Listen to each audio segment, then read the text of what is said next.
Welcome to the Moon Tribe podcast.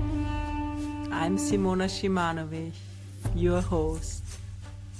I'm here to inspire heart-led entrepreneurs and conscious leaders to follow their purpose and create a life of freedom, wealth, and magic. Welcome back, tribe. Thank you for tuning in. I've got a juicy episode for you today as we have just moved into Taurus season and we are in this very beautiful time of spring. It's getting warmer, so Taurus season is end of April, beginning of May. Here in the Northern Hemisphere, if you are experiencing spring, it's this time of nature blossoming, the flowers are coming out, the trees are starting to blossom. So it's this very beautiful season of abundance. So during Taurus season, we're going to be diving into some wonderful subjects, which I absolutely love talking about and working on with my clients as well. They are very important parts of being an entrepreneur. And it's going to be all around wealth, around money, such a big one for many of us, and also about receiving. So there are some very powerful teachings that have to do with the qualities of Taurus.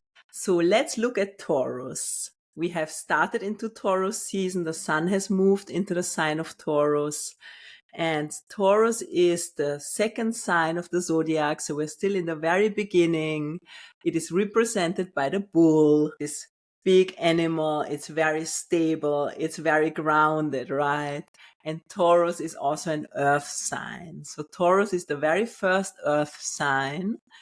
It is starting the earth signs, which then continues with Virgo and Capricorn. But Taurus is like the baby earth sign. I often think about the signs of the zodiac.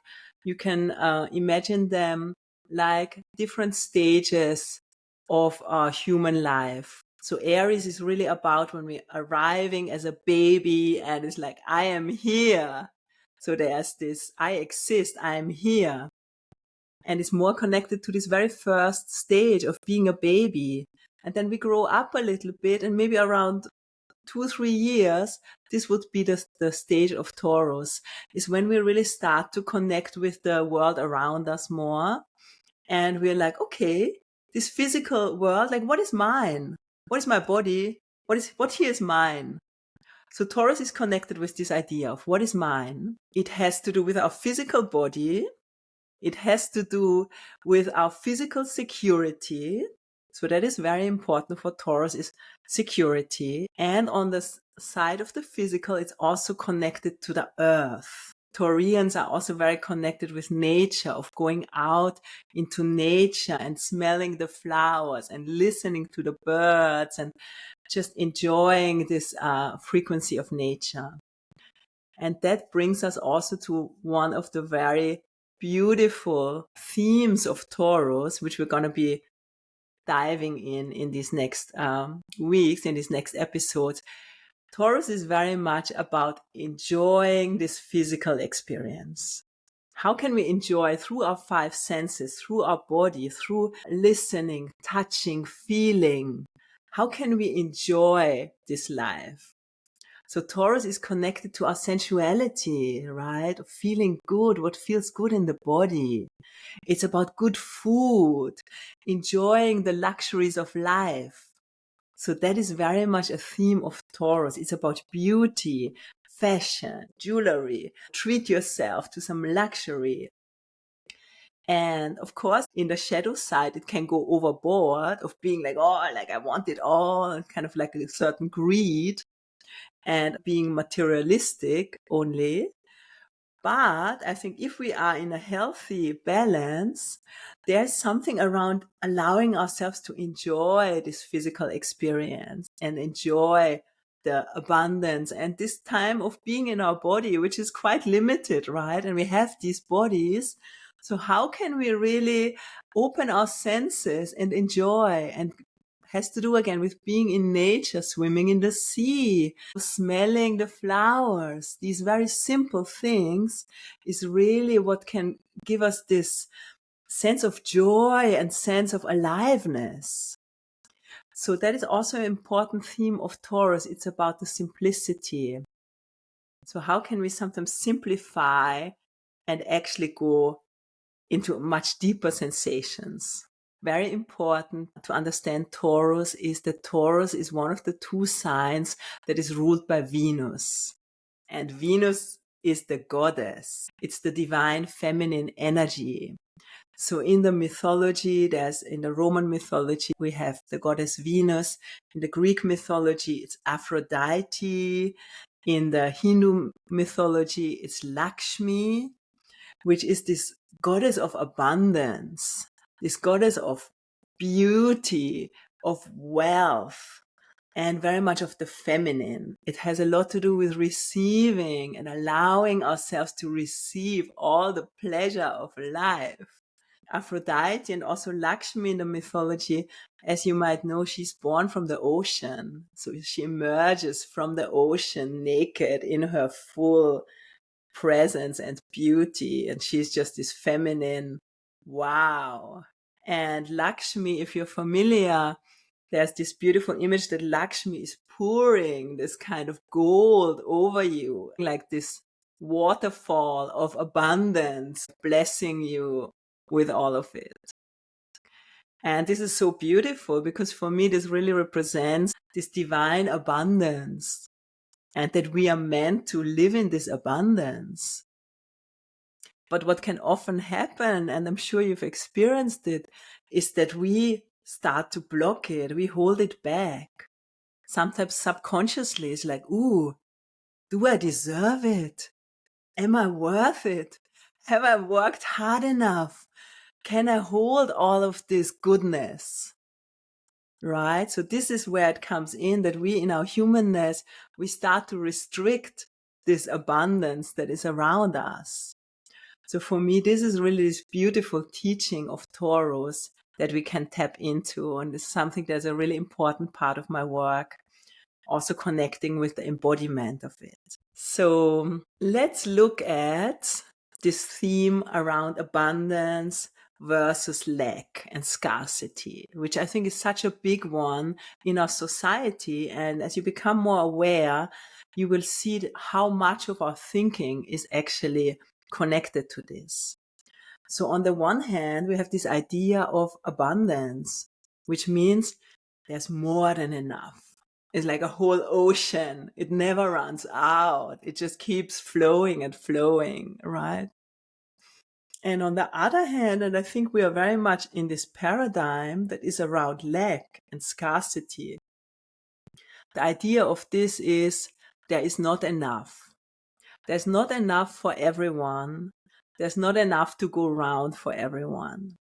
And that often also expresses around money, that we feel if I earn more, maybe someone else will have less, right? So there can come layers of guilt or layers of shame around having money and actually having wealth. So that's something already to look at and just become aware of. So I'm just going to be dropping a few things for you now just to open this whole conversation. So the idea of lack is that there's a pie and there's only so many pieces of the pie. And if you get a bigger piece, someone else will have less. And this is all connected to this idea of separation, right? That we are all separate and I have more and you have less and we have to compete with each other. So a lot of what you experience maybe in your career or working world or in society is with this idea that we have to fight for it with each other. But what if we throw this whole paradigm overboard? And what if we say, actually, there is more than enough. There's more than enough for everyone. And as we know, this is also true on many levels. For example, the food that is created on the planet could easily feed everyone. That is not the problem, right? And so what I believe is that we live in an abundant universe. that the divine is abundant inherently. And as we are also divine, and in an aspect of us, we are the divine, we have access to this infinite abundance. But we need to open the channel. If we block the channel, if we create a dam, the water cannot flow. And this is also often what happens when we are in the scarcity mindset, especially around money. That shows up in a big way. That's why I love so much working with money and money mindset with my clients. It's a huge one. And of course, it really affects you in your business. If you're not doing the money mindset work, money will be blocked. And that's a problem, right? As we all know. And I have been doing now for many years this money mindset work, and I've been on a whole journey around my finances in my life. And I also believe that the work never ends. There's always, a deepening around it, which is also the beauty of it. But it's really a recovering of our divine nature, is a connecting to our true worth and to our true wealth. And that's for me the beauty of doing this work. So if you haven't done any money mindset work, I highly recommend it. And in the next episode, we're going to be diving much deeper into the subject of money.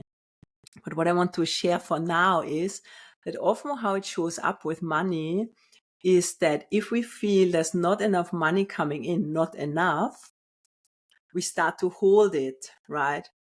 We start to hold it back. We start spending less. We start to be like, I don't know if I can afford this. I'm going to hold it. So we start to block it. We start to hoard it in a way. And that means that we block the flow of money. And money actually needs to flow. So there needs to be this healthy cycle of receiving and giving.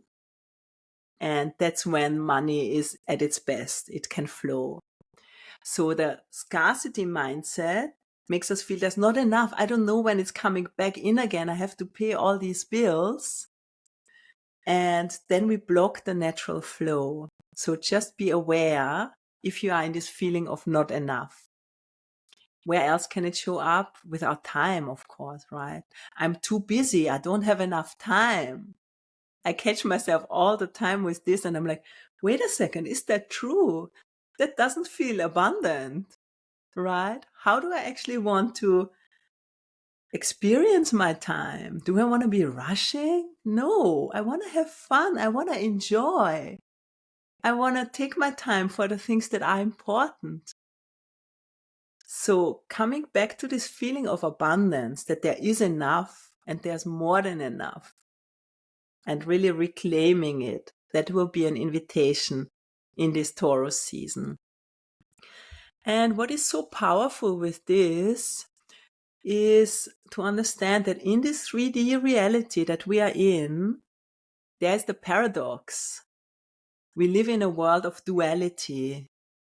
Yeah, so there's the yin and the yang, the light and the dark, the rich and the poor, all of it, right? And everything and its opposite is true. So day is true and night is true. Wealth is true and poverty is true. But it depends on what you choose. The universe will reflect it back to you. So what are you focusing on? Because that will become your experience. And that's where, of course, there's many layers of deeper work that we sometimes need to do to uncover and to reclaim. So we actually create an experience and create a life and create a business that we want. So that is the beauty of doing this work. So just to scratch a bit on the surface, let's have a look at what is wealth. What is wealth?